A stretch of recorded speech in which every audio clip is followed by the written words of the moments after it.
It's 1991 at Le Mans.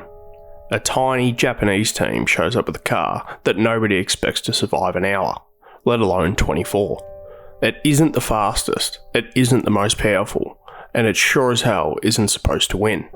But by the end of the race, Mazda 787B had done the impossible. How did this Japanese underdog topple the giants of European motorsport?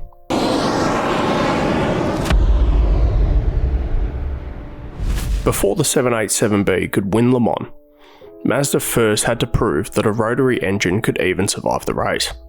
Mazda's involvement began in 1970 as an engine supplier, gradually increasing its commitment while continuing to refine the Wankel rotary platform. These early efforts were cautious, but they laid the groundwork for something far more serious. That shift came in the early 1980s with the formation of Mazda Speed, Mazda's dedicated motorsport arm. For the first time, Mazda could pursue Le Mans with cars designed specifically for endurance racing, rather than adapted road platforms. With the introduction of Group C regulations, Mazda Speed targeted the secondary class as an entry point. Mazda's first Group C entries arrived in 1983 with the 717C, weighing just 800 kilograms and producing around 310 horsepower from a 13B Rotary. The cars finished 12th and 18th in class. The results were modest, but the significance was hard to ignore. The Rotary survived the full 24 hours of Le Mans, which is impressive, considering Rotaries are usually known as the coolest sounding hunks of shit on the planet.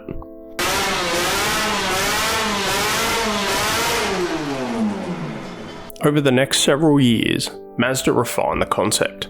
Cooling improved, fuel consumption was brought under control, and reliability increased race by race. Progress was slow, but it was real. In 1986, Mazda stepped up into the main Group C class with the 757. Both cars retired with gearbox failures. Not a success by any means, but notably, the Rotary itself had held together. The Apex Seals lived to fight another day. By the end of the 1980s, Mazda had answered the first question. The Rotary could survive Le Mans, but survival was not victory. Cars like the 767 proved endurance was possible. To win, however, Mazda needed a machine built not just to last, but to exploit that durability. That machine would become the 787. The 787 wasn't a clean sheet design. It was the culmination of nearly a decade of endurance racing and almost 30 years of rotary development. When Mazda introduced the 787 in 1990, it was a stepping stone towards something greater. At its heart was the R26B, Mazda's latest naturally aspirated four-rotor engine. This was decades of refinement crammed into a single platform. The 2.6-litre engine produced around 900 horsepower at 10,000 RPM.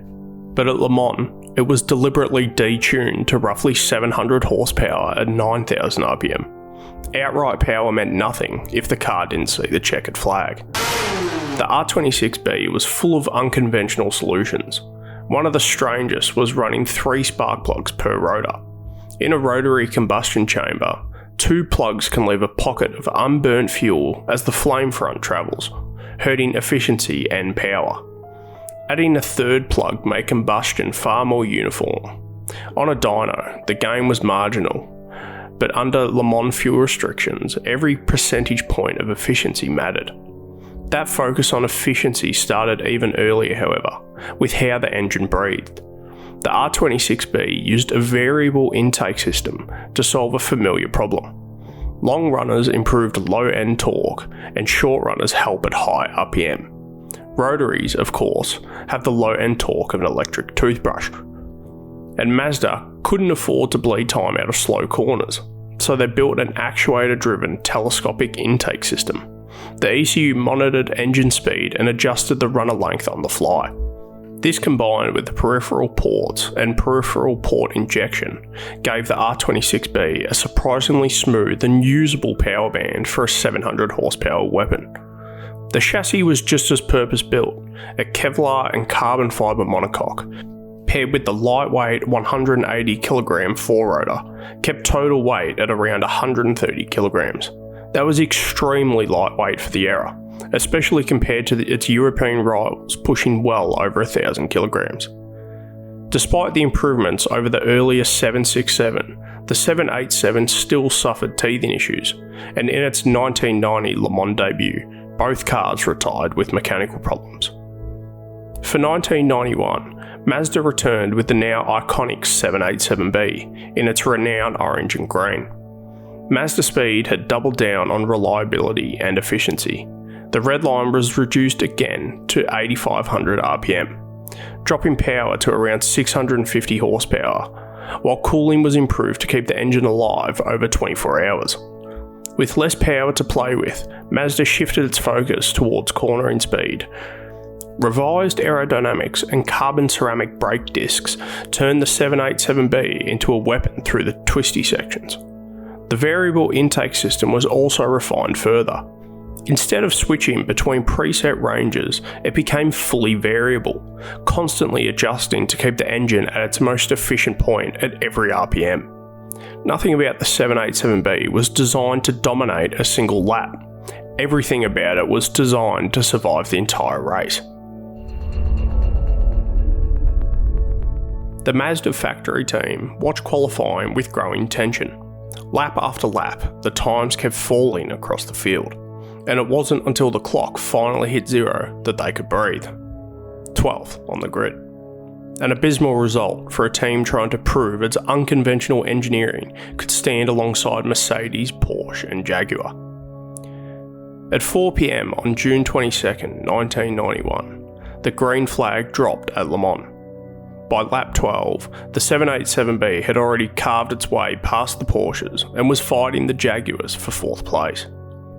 Ahead of them sat the Sauber Mercedes C11s, locked out in the top 3 spots and widely expected to run away with the race. As night fell, the first cracks appeared. One Mercedes began to struggle with mechanical issues and dropped back. Around the 11-hour mark, the 787B overtook the Jaguars and began pulling away from the previous year's winner. An hour later, a second Mercedes retired, promoting the Mazda to 2nd place overall. For the next 9 hours, the race settled into a brutal stalemate. The remaining Mercedes led by 4 laps, relentlessly hounding its turbocharged V8 down the Mulsanne Straight at over 200 miles an hour. It was faster, more powerful, and looked untouchable. The 787B, meanwhile, did exactly what it was built to do. It ran its pace, it saved fuel, and it refused to brake. Then at hour 21, the final Mercedes succumbed to cooling problems. Minutes later, the 787B crossed the start-finish straight in 1st place to a thunderous roar from the crowd. All it had to do now was survive. And for 3 more hours, it did just that. The Jaguars couldn't close the gap. Every Mercedes was gone, and when the checkered flag finally fell, Mazda had done the unthinkable. Mazda became the first Japanese manufacturer to win at Le Mans, and remains the only one to do so without a piston engine.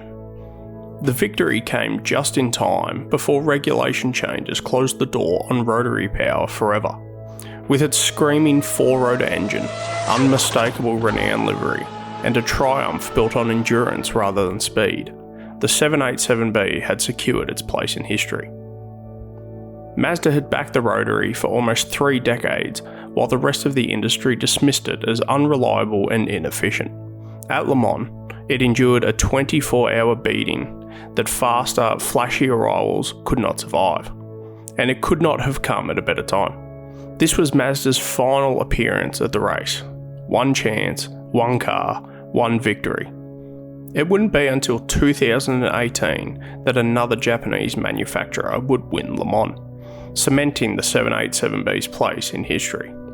The 787B became more than a race car, it became a legend. If you enjoyed this video and want more mechanical madness, feel free to like and subscribe.